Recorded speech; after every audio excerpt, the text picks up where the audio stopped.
Regarde-la ma ville, elle s'appelle Bidon. Bidon, bidon, bidonville, vivre là-dedans c'est coton. Les filles qui ont la peau douce la vendent pour manger. Dans les chambres l'herbe pousse pour y dormir. Faut se pousser, les gosses jouent, mais le ballon c'est une boîte de sardines bidon.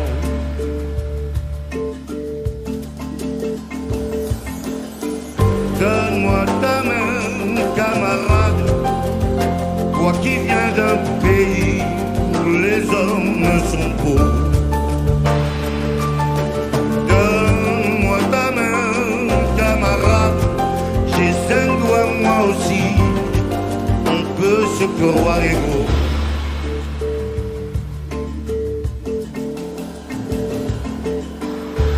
Je m'appelle Noël. Je suis née un 25 décembre, dont mes parents ont fait preuve de beaucoup d'originalité. Au début, j'habitais tout à fait à côté de l'endroit où nous sommes, puisque j'habitais à l'école de l'Arvor, où mes parents étaient instituteurs. Et après, nous avons aménagé au bord de mer, sur le port de l'Arvor. Je fais partie d'une famille nombreuse, 7 enfants quand même. Et donc, c'était une enfance heureuse. J'ai passé ma jeunesse et donc cette enfance là, au bord de la mer. Donc c'est un grand terrain de jeu, un espace de liberté merveilleux. Je suis mariée, j'ai 2 enfants qui sont adultes. Au niveau professionnel, j'ai un parcours qui n'est pas complètement linéaire, parce que j'ai fait pas mal de boulot au début, divers emplois. Après, j'ai été essentiellement bibliothécaire et surtout journaliste pendant, je sais pas, 30 ans, un truc comme ça. Alors, j'étais essentiellement journaliste à Ouest France. Au début, j'étais à temps partiel, et vacataire surtout, avec des petits emplois à la journée. Mais je travaillais plus qu'un mi-temps, et le reste du temps j'étais bibliothécaire. Et puis bon, après j'ai arrêté d'être bibliothécaire et je suis devenue vraiment journaliste. J'ai mis quand même de très longues années, le parcours a été long avant d'être titularisée à Ouest France. Alors j'avais aussi une activité syndicale, hein. Dès que j'ai été titulaire, j'ai pris ma carte d'un syndicat et j'ai été engagée à tous les postes, et je suis encore syndiquée. Aujourd'hui je suis à la retraite, mais je suis toujours syndicaliste, hein. J'occupe des responsabilités au niveau national, donc ce qui m'amène une fois par mois à Paris. Donc je crois que si je devais me définir, je dirais que je suis une personne engagée. D'aussi loin que je me souvienne, j'ai réfléchi à faire des choses. J'étais plutôt dans l'action que dans la réflexion. La contemplation, c'est pas du tout mon truc. Un des premiers trucs de mon engagement dont je me souviens, et ma mère s'en souvenait aussi, c'est j'étais encore môme et j'avais vu dans le Télégramme une photo d'un enfant qui avait les yeux complètement mangés par le visage, qui avait son gros ventre, qui avait les os saillants. Ça m'avait choquée, tellement choquée que dans ma chambre, je me suis dit, attends, qu'est-ce qu'on peut faire contre la famine? Et puis je me suis dit, tiens, allez, on donne, si tous les Français donnent 1 franc, on devait être à peu près 45 millions, si je me souviens bien, à l'époque. Je me dis, ça va faire 45 millions, ça correspondait à peu près à la cagnotte qu'il fallait, la grosse cagnotte, pour qu'il n'y ait plus de famine. Alors j'étais descendue dans la cuisine, où ma mère était en train de préparer le repas. Je lui dis, maman, j'ai trouvé comment il n'y aura plus de famine. Bon, alors je lui dis, j'arrive avec mon cahier, mes notes, et puis ma pièce aussi pour commencer la cagnotte. Et je me souviens toujours du regard de ma mère. Elle avait souri. C'était comme si elle me disait, je suis très contente de toi, mais t'es quand même un peu naïf, quoi. Ça marche pas tout le temps comme ça. Tu vas voir que les gens, ils sont pas aussi gentils que ça. Bon, ça c'est un premier souvenir. Alors, pour un engagement, autrement, un deuxième souvenir que je peux donner là, auquel je penserais, c'est en mai 68. J'étais au lycée, j'étais engagée dans le mouvement. Je comprenais pas très bien, hein, franchement, mais j'étais, quand même dans le mouvement. J'étais pas à la plage, il faisait beau, les copines étaient souvent à la plage. Moi, on occupait le lycée et un jour, les paysans sont venus à Pont-Guverne, donc au centre de Pont-l'Abbé là, avec, des cargaisons de patates et puis ils ont déversé les pommes de terre. Alors je suis allée les voir et je leur ai dit: «Mais, vous feriez pas mieux de les donner là à la cantine?» Il y a une cantine qui est ouverte, à l'école publique de Pont-l'Abbé pour, les enfants des grévistes, des ouvriers qui sont en grève. Ah ouais? Paf! Et du coup, ils amenaient leur cargaison de patates là-bas et mes parents étaient, à cette cantine-là, donc ils étaient en grève, ils étaient instituteurs et en grève et donc bon, ils ont vu les patates arriver, moi j'étais assez contente de ça. Voilà, ça c'est des petites choses dont je me souviens, ces 2 faits-là. Mmh. Je suis aussi, dans l'humanitaire, mais au niveau international parce que je voulais pas faire de l'humanitaire au niveau, local ou régional étant donné que j'étais journaliste, donc je voulais pas qu'il y ait d'interférence entre, mon métier et mon engagement. Voilà et donc j'ai fait, de l'humanitaire, je continue à en faire. Bon, ça m'a amené, bon, à des engagements en Afrique et puis, en Asie. Alors comment ça s'est passé? Je suis passée par Troyalard, c'était début janvier, il faisait froid. Il faisait nuit et là, je revenais de Concarneau et j'ai vu, donc les gilets jaunes qui étaient sur le rond-point de Troyalard et bon, évidemment, j'y réfléchissais depuis un moment, comme ça, puis j'ai klaxonné et il y a eu ces gens-là qui m'ont fait des grands signes, coucou et cetera. C'était très chaleureux. J'ai reclaxonné et il y a une fille qui est sortie derrière un arbre qui m'a fait de grands, grands signes et moi, ça m'a fait un choc. Je ne pouvais pas aller les rejoindre parce qu'il y avait des circulations, tout ça. Bon, c'était trop dangereux pour traverser et aller les voir sur le rond-point à ce moment-là. Et dans la voiture, je me suis rendu compte que je chialais, j'avais les larmes aux yeux. Je me suis dit, mais attends, ça va pas ça. Ta mère est morte, tu pleures pas. Ta sœur est morte, t'as pas pleuré. Ton frère est mort, t'as pas pleuré. Et là, tu pleures là, attends, qu'est-ce qui se passe? Alors j'étais vraiment très émue. Je trouvais ça très bizarre.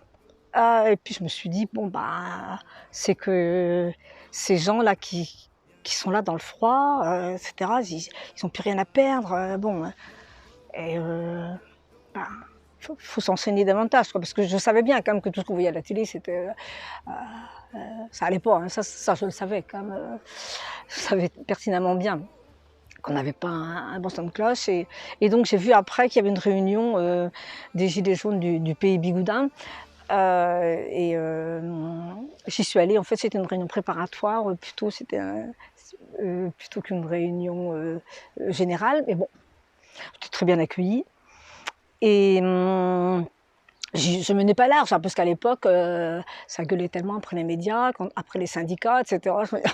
Bon, je dis: «Bon, si je suis retraitée de l'Octudie». Bon, il y en a qui me connaissaient, mais ça fait rire. Je dis: «Bon» et puis, en fait, j'ai été, agréablement surprise et même scotchée par le niveau de discussion, par la réflexion, le temps de parole, les gens qui s'écoutaient, quand quelqu'un a parlé trop longtemps, on lui disait: «Maintenant, tu passes la parole à un autre» et la façon dont étaient abordés, différents sujets et je me suis dit: «Bon, mais déjà les gens ils se parlent, parce que les gens ne se parlent plus et là, les gens se parlent» et donc ça a commencé comme ça en fait. J'ai trouvé, que c'était, vraiment,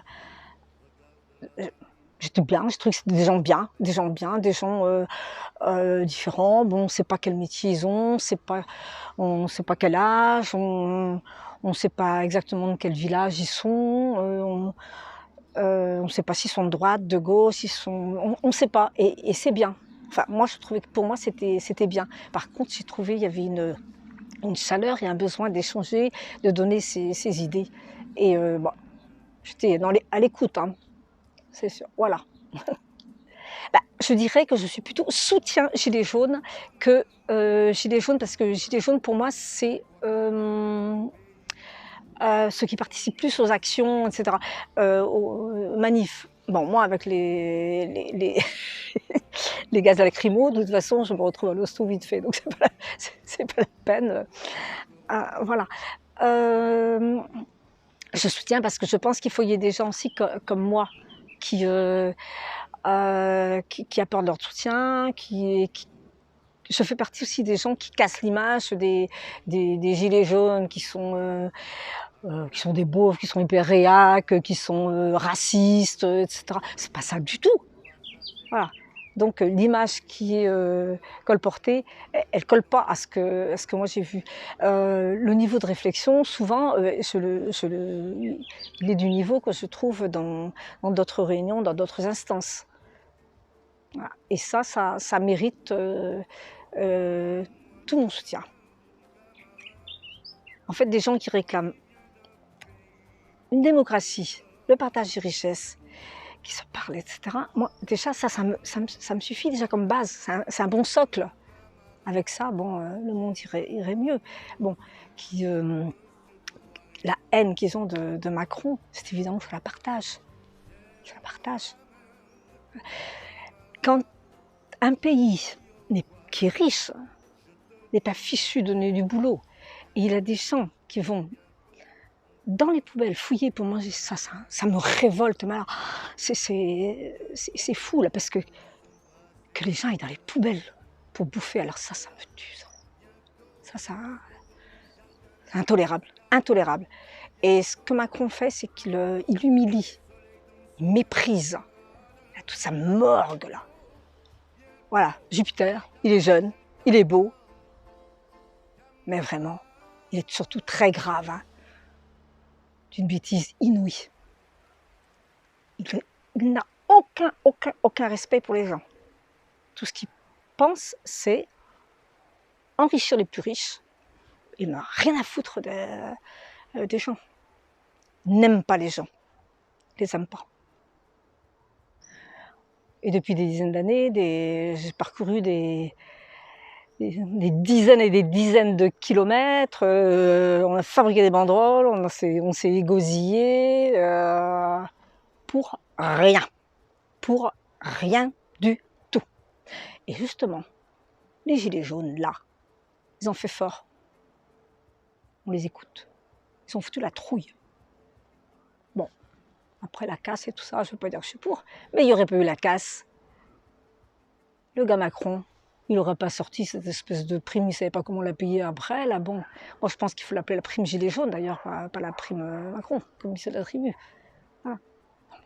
Il prend tout à l'envers. Et bientôt, ça va être quoi? C'est la Sécu qui va nous casser. Et là, ça va être grave. Et les gens, je crois que beaucoup n'ont pas encore conscience de ça, tellement ils sont empêtrés dans des fins de mois difficiles, dans la peur du chômage, et à juste titre. Hein. Non, mais il casse tout, ce mec. Il casse tout.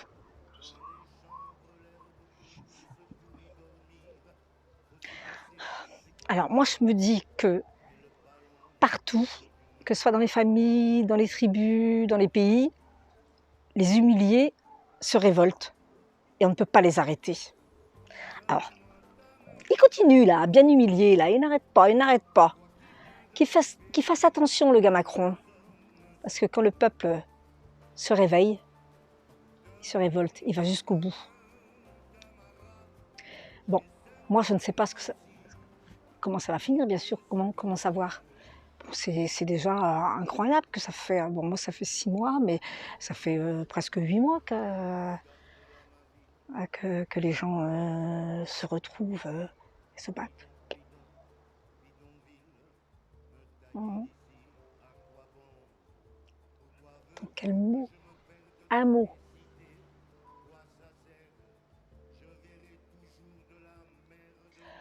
Peut-être je dirais dignité.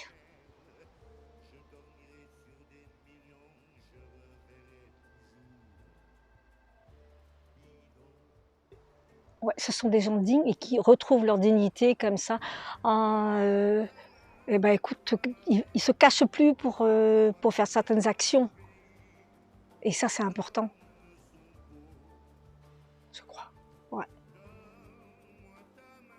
autrement. Bon, bah, il y a l'entente hein, qui existe, et puis l'écoute, parce qu'il y a des gens qui sont très divers. C'est ça qui est bien aussi dans ce mouvement, c'est que bon, bah, on rencontre des gens qu'on ne rencontrerait pas nécessairement, et ça c'est bien.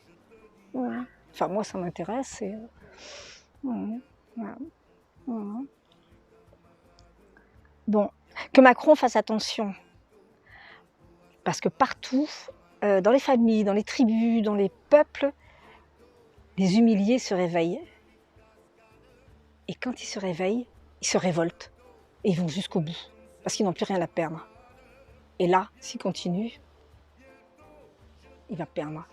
Parce qu'il a en face de lui des gens déterminés, des gens dignes, des gens qui se battent pour des idées justes, qui veulent de la démocratie, qui demandent plus de justice sociale.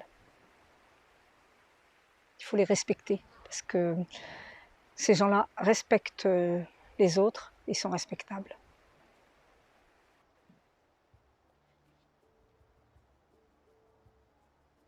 Quand nous en serons au temps des cerises, et gai rossignol et merle moqueur seront tous en fête. Les belles auront la folie en tête, et les amoureux du soleil au cœur. Quand nous en serons au temps des cerises, sifflera bien mieux le merle moqueur. Mais il est bien court le temps des cerises, où l'on s'en va de cueillir en rêvant des pendants d'oreilles. Cerises d'amour aux robes pareilles, tombant sous la feuille en gouttes de sang. Mais il est bien court le temps des cerises, pendant de corail. En aparté, je pense que t'es gilet jaune. Juste qu'on a tous des moyens différents d'agir, et on s'est plus à l'aise, plus compétent dans certaines actions que dans d'autres. Mais Noël, bon, moi je tiens à dire, ça va être coupé, hein, mais tu es gilet jaune. Sauf, voilà, chacun a sa façon. C'est d'ailleurs cette manière-là que je pose quelquefois la question, c'est comment tu agis avec les gilets jaunes. Ça sous-entend que tu es gilet jaune. D'accord.